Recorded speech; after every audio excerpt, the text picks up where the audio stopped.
Hello guys, back to my channel Neelkrishna Aishwarya নতুন একটি ব্লগে তোমাদের অনেক ওয়েলকাম। ব্লগটা অনেকটা দেরিতেই তোমরা পাচ্ছ। এটা মানে বৈশাখ মাসের 3 তারিখের ভিডিও। আর এত লেট দেওয়ার কারণ হচ্ছে বাড়িতে প্রচন্ড হ্যাপা হয়ে গেছিল, সেই কারণে আরো তোমরা লেট ভিডিও পাচ্ছ। এডিট করে একটা একটা করে ব্লগ ছাড়তে আমার একটু দেরি হয়ে যাচ্ছে। প্লিজ তোমরা একটু অ্যাডজাস্ট করে নিও, কিছু মনে করো না। তো আজকে কি হয়েছে বাড়িতে, আজকে হঠাৎ করে ফিউজ উড়ে গেছে, এমসি পড়ে গেছে। আর তার মধ্যে বাড়িতে প্রচুর লোকজন ছিল আমাদের। এই যে বাবু ভাই এখন ফিউজটা ঠিক করছে। আর তারপর কি এখানে আগুনও ধরে গেছিল, মানে দুবার। আজকে আমরা একটা বড় দুর্ঘটনা থেকে সত্যি বেঁচে গেছি, একবার না দুবার। কারণ আর কেন এরকম ঘটলো অবশ্যই ব্লগটা দেখলে বুঝতে পারবে। আজকে আমাদের ফিউজ উড় গয়া।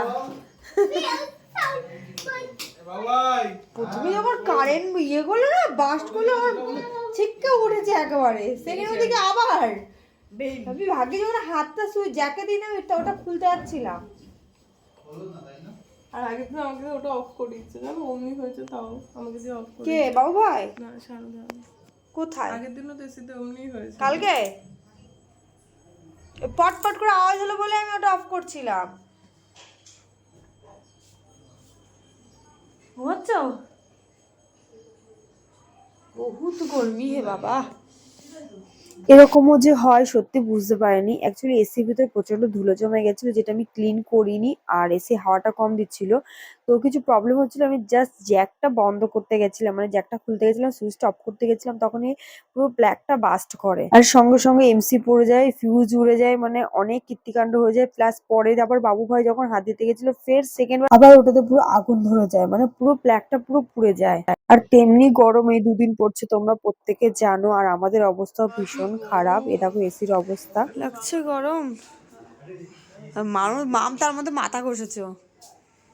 এই আমার লাইট ডোন টানাটানি। আমি ওই জন্য এসিটা এসে জ্বালালাম, ওই ভেবে মাথাটা ঘুরলো। বাবা কিভাবে আলো জ্বলে উঠেছে এখানটা গর্বিতে। এটা কি ভূত? এটা পাখা টাকা দাও। নো পাখা দেবো? গরম লাগছে। তোমাদের তো ওয়াইফাই নেই এখন, ওয়াইফাই নেই। পাখা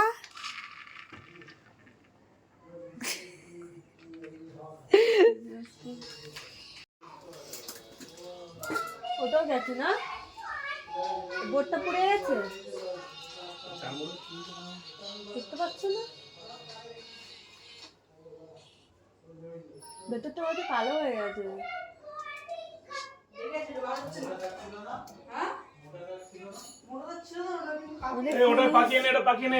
ফিউজ উড়ে গেছে, তার মধ্যে এসিটা প্রবলেম করলো, ওখানে আগুন ধরে গেছে, যে কত সমস্যা। তার মধ্যে কারেন্ট ফারেন্ট সব অফ করে ফ্রিজ ঠিক করে আছে, গরমে আমি এইভাবে হাত দিই, আমি যা সুইচটাকে মেরেছি ফাট করে আগুন ধরে ইয়ে উঠে গেছে।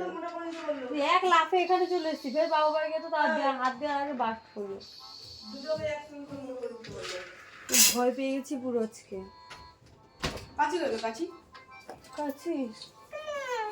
একদিকে বাড়িতে এত লোকজন রয়েছে, তার মধ্যে কারেন্ট নেই, তার মধ্যে ফ্যানও চলছে না, এসিও চলছে না, মানে কি একটা সমস্যা আজকে দিনটা কাটলো সে ভগবানই জানে। তো তারপর তোমাদের দাদাভাই ফোন করে মিস্ত্রিকে ডাকলো, মিস্ত্রিও এলো আমাদের বাড়িতে। তারপর মানে মিস্ত্রি আসবে না, মিস্ত্রিকে জোর জবরদস্তি ডাকা, এদিকে ফিউজ উড়ে গেছে, তারপর আবার যেখানে আগুন ধরে গেছে সেই প্লাগটাও পুড়ে গেছে, প্লাস তারগুলো পুড়ে গেছে, পুরো জ্যাকটাও নষ্ট হয়ে গেছে। তারপর যে বোর্ডটা ছিল বোর্ডের ভেতরটাও নষ্ট হয়ে গেছে। মানে এতটা অ্যাক্সিডেন্টলি আজকে হবে কেউ বুঝতে পারিনি। বাই চান্স আমি হাতটা দিইনি, মানে আমার হাতটা কিন্তু ওখানে জাস্ট টাচ করেছি, আমি সুইচটা অফ করেছি। তারপর এদিকে দুটো মিস্ত্রি বাড়িতে ডাকতে হলো, একদিকে এসির মিস্ত্রি, তারপর দ্বিতীয় দিকে যে আমাদের বাড়ির প্ল্যানটা করেছিল, যে তারগুলো করেছিল, বোর্ডগুলো লাগিয়েছিল, তাকে ডাকতে হলো। তো সে আসতে পারলো না বলে আবার পরে এসছিল। তো এইভাবে মোটামুটি আজকে দিনটা কাটলো। আর সবাই গরমে ঘেমে জল পড়ছে, আর কেউ দোকানে যেতে চাইছে না তো বাড়ির থেকে, মানে কখন এসিটা ঠিক হবে, কখন একটু এসে হাওয়া খাবে সবাই।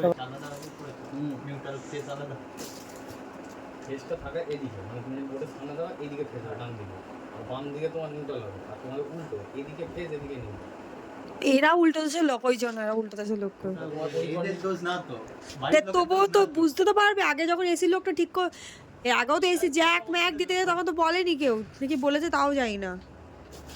সাধারণ মানুষ তো বুঝতে পারবে না এটা। আমি যখন গ্যাস ভরেছিলাম মনে করে দাদা আপনার তোমার কথা মনে আছে তো? কারেন্ট মারছে তোমাদের সুইচ বন্ধ করলে। হ্যাঁ হ্যাঁ, এটা আমাদের বাড়িতে হয়। আমাদের সুইচ বন্ধ করে কারেন্ট মারে না। আগে বাজে কি এসি। ওটা তুমি বুঝতে পারবে না তো। হালকা একদম হালকা এবার একটা কথা বলি, যা করছো করছো, আগে এর ভেতরে কোনটা বলো তো, খোলে কি করে? এটা খোলাটা দেখাও তো, যেটা পরিষ্কার করব। কি করে এই রে, দেখো কি ঝুল হয়েছে। এটা আমাকে দাও, আমি পরিষ্কার করে নিয়ে আসছি। দাও একটু এইটাই খুলতে পারি, এই দেখো উপরেরটা খোলে।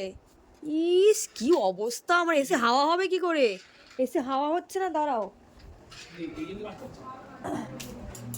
এ মামা তুই পিছু পিছু ঘুরিস না। যদি সোয়েটার পরিয়ে রোদে ছোটানো করা কিরম হবে বলো দেখি ব্যাপারটা। ওটাই হচ্ছে ব্যাপার।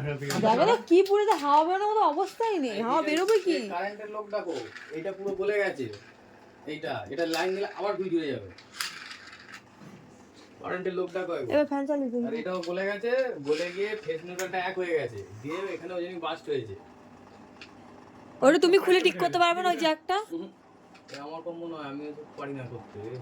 আর তুই এসে কর, আমি পাইপ ঠেকে দেবো। আমি কারেন্ট না দিলে আমি বুঝবোটা কি করে? ওটা গলে গেছে তাহলে দিলীপ। তোমাদের বাড়িতে যাদের যাদের এসি আছে অবশ্যই কিন্তু এই মানে যে ফ্যান যেখান থেকে হাওয়াটা বেরোয়, যে নেটটা দেওয়া থাকে, অবশ্যই ক্লিন করবে, নাহলে এই হাওয়ার জন্য মানে এটা হাওয়া পাস করতে পারছিল না বলেই ব্যাপারটা আজকে ঘটে গেছে আমাদের সঙ্গে। সত্যি আমরা আজকে একটা বড় দুর্ঘটনা থেকে বেঁচেছি, তারপরে ক্লিন করে এরকম সুন্দর করে পরিষ্কার করে নিয়েছি। আর যদি মনে করো তোমরা জানো না, অবশ্যই আমাকে কমেন্ট করে জানিও, আমি দেখিয়ে দেবো যে এসির এই ঢাকাটা কি করে খোলা আর এটা কি করে বার করে আমি দেখে নিয়েছি। তো যাই হোক, তারপরে এইসব পরিষ্কার করে লাগিয়ে দেওয়ার পর আমাদের বিকেল আজকে ঘুরতে যাওয়ার প্ল্যান ছিল। তোমরা জানতেই পারলে কেন এই দুর্ঘটনাটা ঘটলো অ্যাকচুয়ালি আমাদের সঙ্গে। তো চলো, ব্লগটা যদি ভালো লাগে অবশ্যই একটা লাইক কমেন্ট শেয়ার করে দিও, পেজটাকে ফলো করো। আর বিকেলে আবার ঘুরতে যাবো, তার ব্লগ তোমরা আরেকটা ব্লগে পাবে।